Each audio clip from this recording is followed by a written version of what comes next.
ఆంధ్రప్రదేశ్ మంత్రి నారా లోకేష్ కు team India star batter Asia cup final hero Tilak Varma ప్రత్యేకమైన బహుమతి ఇవ్వనున్నారు. పాకిస్తాన్ తో ఆదివారం జరిగిన ఫైనల్లో తిలక్ వర్మ టీమిండియా విజయంలో కీలక పాత్ర పోషించాడు. ఈ మ్యాచ్ లో ఉపయోగించిన క్యాప్ ను నారా లోకేష్ కు ప్రేమతో ఇస్తున్నట్లు తిలక్ వర్మ పేర్కొన్నారు.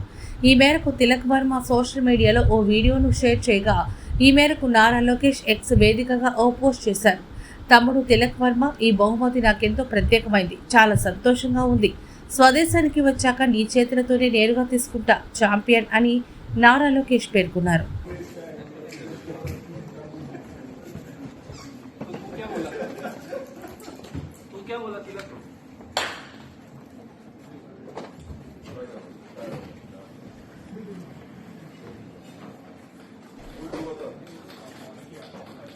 Dear Lokesh, lots of love. This for you.